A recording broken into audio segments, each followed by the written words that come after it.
नमस्कार मंडळी, मी सुकू म्हणजे सुनीता कुलकर्णी. मंडळी, पुन्हा रविवार आणि पुन्हा सुकू. खरंच मंडळी, नवा रविवार, नवी कविता आणि नवा एक विचार सुद्धा. त्याचं काय झालं मंडळी, परवा सहज रस्त्यातून फिरत असताना दोन कोकणी माणसं माझ्या पुढं पुढं चालत होते आणि मी त्यांचं संभाषण ऐकत होते.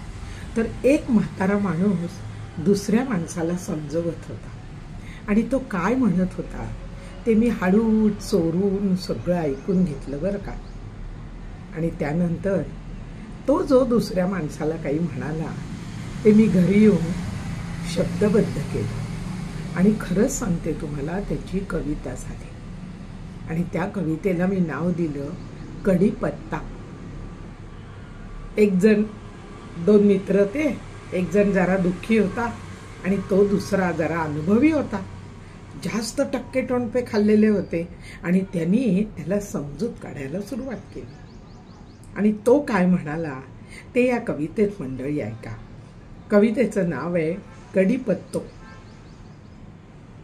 कोकणातला माणूस, त्याच्या उपमा सगळ्या नैसर्गिक असणार, अगदी निखळ फुला पानांसारख्या, नारळीच्या बागेसारख्या, अगदी साध्या सोप्या. तर तो सांगतो आपल्या मित्राला, अरे म्हाताऱ्या म्हाताऱ्या, म्हाताऱ्या म्हणायची पद्धत, अरे म्हाताऱ्या असं झालं तरी काय, तू जो मुखडा असा कसा, मी डोलाभर पाणी असा. अरे म्हाताऱ्या असं झालं तरी काय, तू जो मुखडा असा कसा आणि डोलाभर पाणी असा. बाबो, म्हातारपणी जेवणातलो कढीपत्तो बन. काय जीवनाचं तत्वज्ञान सांगून टाकलं. बाबो, म्हातारपणी जेवणातलो कढीपत्तो बन. रंगवास देऊनही ताटाबाहेर ठेव मन. रंगवास देऊनही ताटाबाहेर ठेव मन. वय झालं की समद्यांनाच आपली अडचण भासू लागते. तो अनुभवी होता. त्यांनी संसारातली सुखदुःख पाहिलेली होती, अनुभवलेली होती. म्हणून तो म्हणला की वय झालं ना की समद्यांनाच आपली अडचण भासू लागते. विसरू नको आपल्याच मनात आपली एक मस्त जागा असते.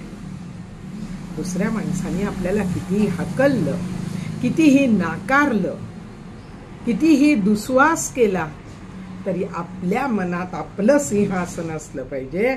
ते डळमळीत होऊ देता कामा नये. आणि नेमकं हेच एक मित्र दुसऱ्याला सांगतोय. विसरू नको आपल्या मनात आपली एक मस्त जागा असते. आपल्यालाच आपण म्हणावे आपण अगदी सुंदर. दुसऱ्यांनी म्हणायची काय जरूर आहे. आपल्यालाच आपण म्हणावे आपण अगदी सुंदर. आणि आपल्याच विश्वात आपण व्हावे कलंदर. आणि आपल्याच विश्वात आपण व्हावे कलंदर. कुणीही आपल्या विश्वात एवढी सुद्धा खळबळ करायचं कारणच नाहीये. कारण ते विश्व आपलं असतं म्हणून. आणि आपल्याच विश्वात आपण व्हावे अगदी कलंदर. ना मान ना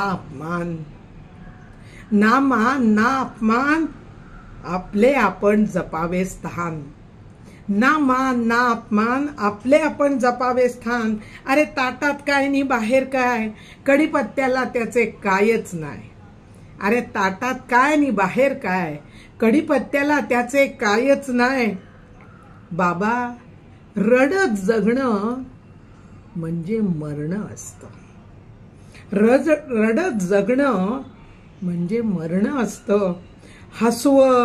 हसत जगवणं खरं जगणं असतं.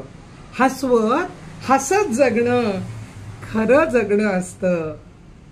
पुढे तो म्हणतो, म्हणून म्हणतो म्हाताऱ्या कडीपत्तो बन, म्हणून म्हणतो म्हाताऱ्या कडीपत्तो बन, जेवणात असून जगण्यात ठेव तुझे मन, जेवणात असून जगण्यात ठेव तुझे मन, ठेव तुझे मन.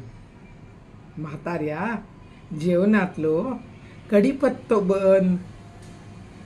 मंडळी, कशी आवडली कडीपत्त्याची कल्पना? प्रत्येकाने असंच वागलं पाहिजे, नाही का?